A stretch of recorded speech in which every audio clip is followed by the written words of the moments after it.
Thank you very much.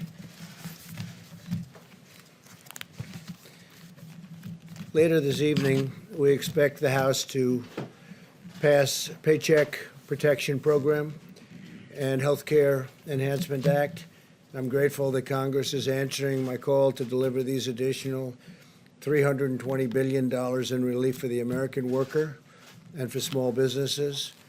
At a time when many Americans are enduring significant economic challenges, this bill will help small businesses to keep millions of workers on the payroll. You see, states are starting to open up now, and it's very exciting to see. I think it's very awe-inspiring. We're coming out of it, and we're coming out of it well. And I'm very happy the governors really have been doing a really good job working with us, and it's really pretty impressive to see. I've spoken to numerous leaders of countries over the last 48 hours, and they are saying we're leading the way. We're really leading the way in so many different ways. I'm also very pleased that Harvard, as you know, Harvard and Stanford and Princeton and numerous other universities and colleges, and also large businesses have sent funds back to us, and in some cases I stopped funds that I looked at and are pleased to report that the funds have either not gone out, or it's about $350 million, and they've either not gone out or we've renegotiated it and they're not getting them. So in a couple of cases, they're sending them back and sending them back immediately. So I think it was very nice. I want to thank Harvard in particular. They acted very quickly and decisively, and they agreed when they heard the facts that they should not be getting it. So we appreciate it very much from Harvard, Princeton, Stanford, and other institutions. The bill also includes $30 billion to support small lending institutions serving distressed communities, helping countless African American and Hispanic American small businesses. As we continue our battle against the virus, the data and facts on the ground suggest that we're making great progress. In 23 states, new cases have declined in the peak week. 40% of American counties have also seen a rapid decline in new cases. 40 states report a drop in patients showing coronavirus-like symptoms. That's a big number. To keep America gaining momentum, every citizen needs to maintain the vigilance, and we all understand that very well. We've gone over it many, many times. This includes practicing good hygiene, maintaining social distance, and the voluntary use of face covering. A safe and phased reopening of our economy. It's very exciting, but it does not mean that we are letting down our guard at all in any way. On the contrary, continued diligence is an essential part of our strategy to get our country back to work, to take our country back. We're winning this, and we're going to win it, and we're going to keep watching. We're going to watch very closely for the invisible enemy. With each passing day, we're learning more and more about this enemy. The scientists at DHS have released a report offering a number of insights about how the virus reacts to different temperatures, climates, and surfaces. The findings confirm that the virus survives better in colder and drier environments and does less well in warmer and more humid environments. I have to say that very excitingly, we're going to have somebody up. Bill will be up in just a little while. It was a great report you gave, and he's going to be talking about how the virus reacts in sunlight. You really hear the numbers, you won't even believe them. U.S. trials of the COVID-19 have been going on and have been approved in the United States, Germany, UK, and China. That's big news. And a lot of trials are going on, and we have a lot of great, brilliant minds working on this, both from the standpoint of vaccine and therapeutics. We must be careful in all conditions, but we will get this done. We're very close to a vaccine. Unfortunately, we're not very close to testing, because when the testing starts, it takes a period of time, but we'll get it done. And I want to thank the head of DHS Science and Technology, Bill Bryan, for what he's going to be doing and what he's going to be saying, and the report that he's about to give. I think it's going to be something that nobody's ever heard. It'll be brand new information and very important information. My administration continues to leverage the Defense Production Act to dramatically increase the manufacture and delivery of critical medical supplies. We finalized 3 contracts to produce 39 million more N95 masks in 90 days. And as you know, we're also using a sterilization process, some great equipment that will sterilize the masks up to 20 times per mask. So that's like ordering 20 times more masks. And it's working very well. We just want the hospitals and the institutions where it is to use it. A lot of people don't use it. They're so used to getting a new mask, they don't want to use it. They want to go and immediately get a new one. We're asking them to use the sterilization process. Every bit as good, up 20 times, think of that. In addition to ramping up our domestic assembly lines, we also have airlifted nearly 750 million pieces of personal protective equipment into the United States through our Project Airbridge, which has been an incredible thing to watch. It's really a military operation. The Vice President is now providing each governor with an exhaustive count-by-county breakdown of the privately distributed personal protection, and this is equipment and things that are incredible. It's personal protective equipment. It's incredible, and it's all brand new and at the highest level. We're getting only the highest level. And also, we're looking at essential gear within their states, and it's being delivered to different states quickly and as we speak. This way, the governors should know exactly what's being delivered through a private sector supply chain within their states, as well as through the Project Airbridge. We're trying to get it immediately from the plane to the state. When we can't do that, we bring it into our facilities and get it to the governors. And we're getting them fast, and we're notifying them very strongly so they know it's there. Governors can use this information to quickly ensure that they get materials where and when they are needed. Today, I also want to extend my special thanks to our nation's incredible county emergency management teams who have been working relentlessly for weeks around the clock, end on end, to serve their communities, help distribute critical supplies, and save countless American lives. We salute these heroic officials on the front lines. As we continue to develop potential therapies, the FDA has recently begun a national effort to expand access to convalescent plasma donated from the blood of those who have recovered from the virus. The blood of these donors contains antibodies that can potentially reduce the severity of the illness in those who are sick, and frankly, those that are very sick. Nearly 3,000 patients are now enrolled in the Expanded Access Program, receiving transfusions nationwide. And I want to thank all of the people that recovered for what they've done. They, as I said yesterday, they raise their hand when they barely can walk, and they're saying, I want to donate blood, I want to donate whatever it is that you want, because we want to help people. Quite incredible. Convalescent plasma will also be used to manufacture a concentrated antibody treatment that does not have to be matched with a particular blood type. The antibody treatment could be used as a preventative measure to keep healthcare workers and other high-risk populations from contracting the virus in the first place. Very big deal. Clinical trials of these products are slated to begin within weeks, and we can maybe have a fairly quick solution. I urge Americans to get in there and keep doing what you're doing, because, again, we want those people recovering or recovered from coronavirus to contact their local blood and plasma donation center to learn how they can help. And they've been so great, and I just appreciate it. My administration has also partnered with leading, and we have really been establishing some great partnerships with leading technology companies and scientific journals to create a database of 52,000 scholarly articles on the virus that can be analyzed by artificial intelligence. Top AI experts are now using this wealth of data to gain insights into potential therapies. And we're collaborating with tech firms, universities, and our national labs to harness American supercomputers in the search for treatments and vaccines. That search is going on, and it's being, I think you'll see in the future, you'll see it's very successful. Ultimately, it'll be a tremendous success. Great progress is being made at a rapid pace, a pace like no other.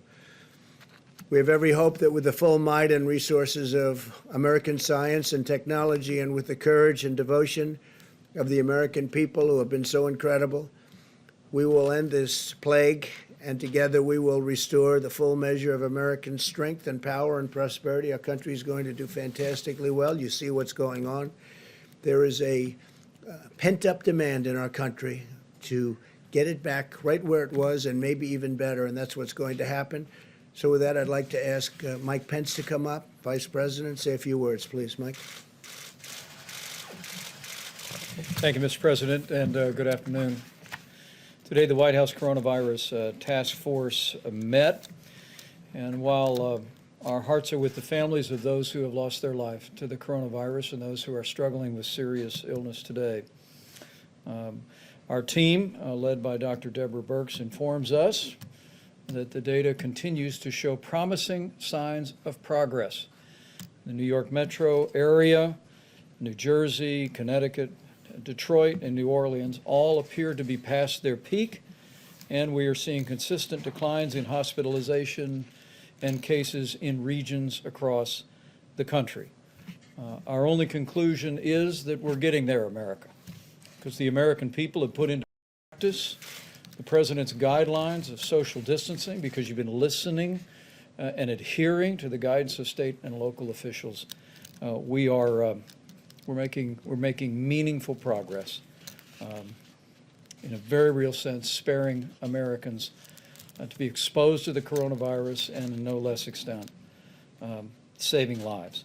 Our task force actually believes, Mr. President, that if we continue these mitigation efforts on minority communities, Secretary Carson will convene the council tomorrow and will be reporting tomorrow afternoon on their progress. We want to thank the more than 270 leaders of organizations dedicated to housing, homelessness, and improving the lives of people across our urban communities, not only for being with us today, for the way they have partnered with our administration and partnered with state and local officials to put the health of all of their constituencies first.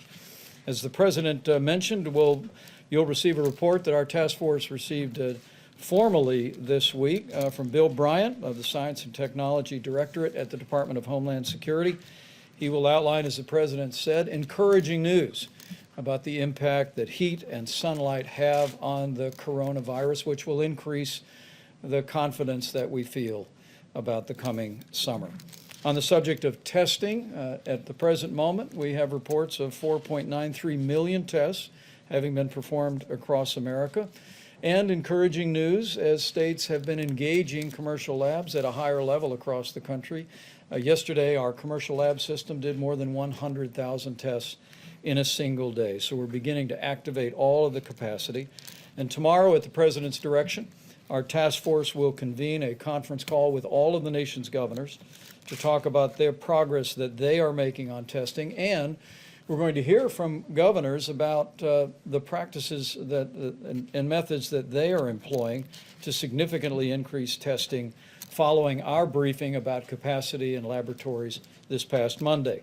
For instance, Governor Mike DeWine just announced that Ohio's testing has been greatly expanded after the FDA approved Thermo Fisher's new extraction reagent, saying in his words that the action, quote, probably doubled, maybe even tripled testing in Ohio virtually overnight.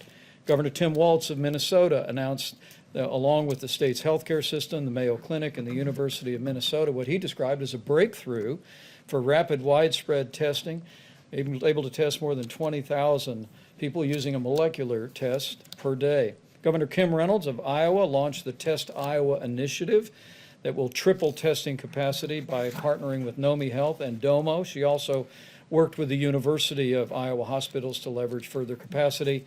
And Governor Eric Holcomb and Governor Andy Beshear of Indiana and Kentucky, respectively, both announced additional drive-through testing locations. Our priority has always been to focus first on those impacted by the coronavirus and then on those extraordinary healthcare workers ministering to their needs every day. And I know, Mr. President, how proud you are that our men and women in uniform have come alongside our healthcare workers in communities most impacted. And I know the American people are proud as well.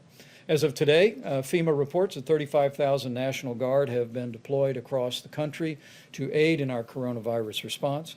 Governor Kevin Stitt of Ohio actually deployed the National Guard to hospitals across the state to evaluate protective equipment and hospital capacity and report it into state emergency management and FEMA.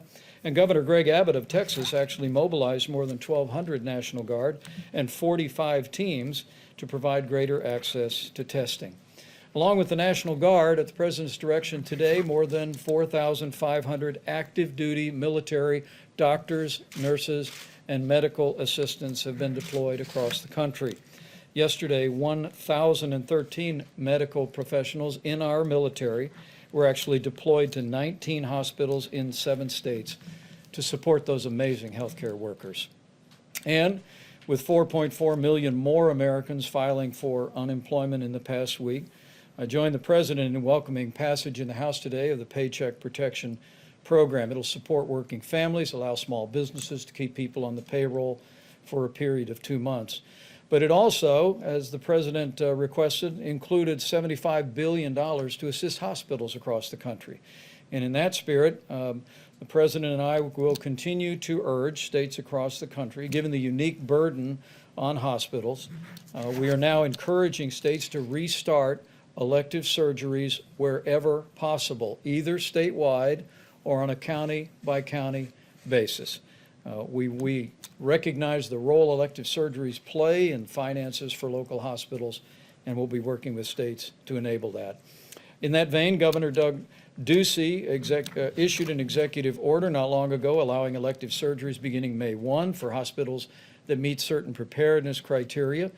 And Indiana's Governor Eric Holcomb is allowing elective clinical procedures to begin on April 21st. Finally, Mr. President, the task force received today our first report on state reopening plans. At the present moment, 16 states have released formal reopening plans. 13 of those actually released since you unveiled the Opening Up America guidelines to our governors and to the nation last week. And to your point, Mr. President, states are beginning to make those plans. And we're encouraged to see so many states embracing the phased approach to reopening their economies that's contemplated in our guidelines for opening up America again. For instance, Governor Mike Parson of Missouri announced the Show Me Strong Recovery Plan has 2 initial phases intended to protect the most at risk. Governor Tom Wolf announced the plan for Pennsylvania that would begin May 8th, will end a stay-at-home order for just portions of Pennsylvania, but the plan, again, requires regions to have fewer than 50 new positive cases per 100,000 for a period of 14 days, and it also lays out a phased reopening roadmap. Governor Kate Brown of Oregon updated their framework for reopening, doing 3 phases, again, on a county-by-county basis, and Governor Brad Little of Idaho released Rebound Idaho in just the last few days that will consist of 4 phases and require specific criteria that Idaho and businesses need to meet to begin to reopen. Mr. President, with the guidelines to open up America again, states are making plans. And at your direction, our task force will continue to work very closely, providing them with the data, providing It's them with the 11 resources hours. to be able to implement those plans in a safe and responsible way. So with that, let me just end where I began and to say thank you to the American people. The progress that we are seeing is a testament to what all of you have done, to our extraordinary healthcare workers, to a partnership between the federal government and to state and local officials. And it's also owing to the prayers of millions of Americans each and every day. All of that combined, we're slowing the spread. We're protecting the most vulnerable. We're saving lives. And every single day, we are one day closer to opening up America again. With that, Mr. President, I'd be pleased to call Bill forward. Bill Bryant leads the Science and Technology Directorate at the Department of Homeland Security and now will make a presentation on their recent study. Thank you, Mr. Vice President. Thank you, Mr. President, for this opportunity to do this today. Good afternoon, everybody. My name is Bill Bryant, and I lead the Science and Technology Directorate at the U.S. Department of Homeland Security. Over the last several months, we've intensified the department's R&D efforts to identify and deliver information that informs our response to COVID-19. S&T is working to identify, develop, deploy the tools and information to support our response to this crisis. As part of our efforts, we're leveraging the unique capabilities of S&T's National Biodefense Analysis and Countermeasure Center to study the biology of the COVID-19 virus. This center is a high biocontainment laboratory located in Frederick, Maryland. It was established in the early 2000s in response to the Amerithrax attacks, and where we study, characterize, analyze, and develop countermeasures for biological threats to the homeland. We work closely with the CDC, FDA, HHS, and also our Department of Defense colleagues and many others. Yesterday, I shared the emerging results of our work that we're doing now with the Coronavirus Task Force. And today, I would like to share certain trends that we believe are important. If I may have the first slide, please. And while that's coming up, our most striking observation to date is the powerful effect that solar light appears to have on killing the virus, both surfaces and in the air. We've seen a similar effect with both temperature and humidity as well, where increasing the temperature and humidity, or both, is generally less favorable to the virus. So let me illustrate with this first slide. If you look to the right, you'll see that term with a bunch of timestamps on there. First, let me tell you what a half-life is. We don't measure the virus as far as how long will it live on a surface. We have to measure the decay of the virus in terms of its half-life, because we don't know certain elements. We don't know how much a person expectorates when he spits, right? When he sneezes, whatever the case may be, we don't know how much virus is in there.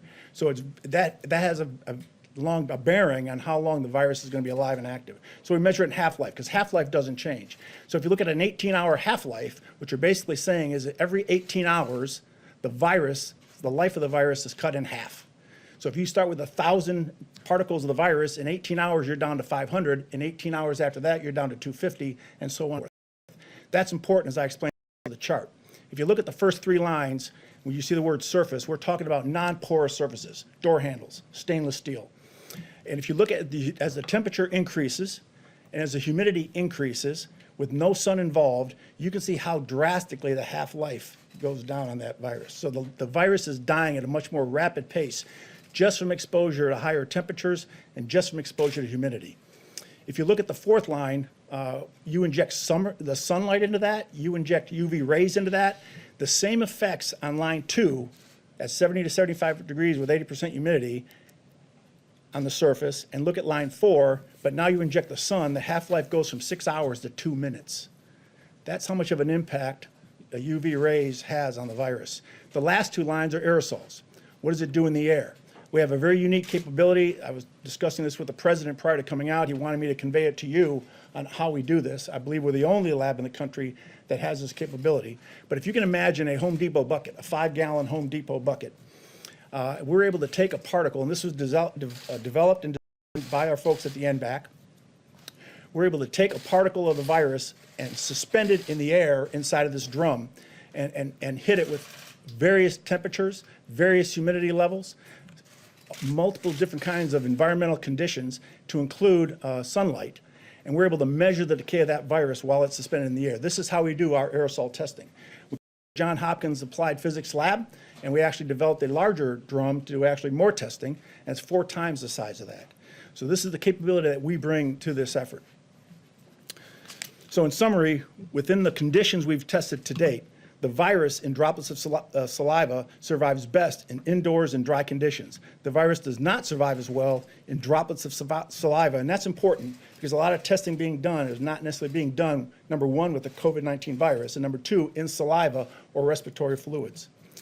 And thirdly, the virus dies the quickest in the presence of direct sunlight under these conditions. And when you look at that chart, look at the aerosol as you breathe. You put it in a room, 70 to 75 degrees, 20% humidity, low humidity. The half-life is about an hour. But you get outside and it cuts down to a minute and a half. Very significant difference when it gets hit with UV rays. Mr. President, while there are many unknown links in the COVID-19 transmission chain, we believe these trends can support practical decision-making to lower the risks associated with the virus. If I could have my next slide, and while that comes up, you'll see a number of some practical applications. For example, increasing the temperature and humidity of potentially contaminated indoor spaces appears to reduce the stability of the virus. And extra care may be warranted for dry environments that do not have exposure to solar light. We're also testing disinfectants, readily available. We've tested bleach, we've tested isopropyl alcohol. When we hit the body, with a tremendous, whether it's ultraviolet or just very powerful light. And I think you said that hasn't been checked, but you're going to test it. And then I said, supposing you brought the light inside the body, which you can do, either through the skin or in some other way. And I think you said you're going to test that, too. Sounds interesting. Right, and then I see the disinfectant, where it knocks it out in a minute, 1 minute. And is there a way we can do something like that by injection?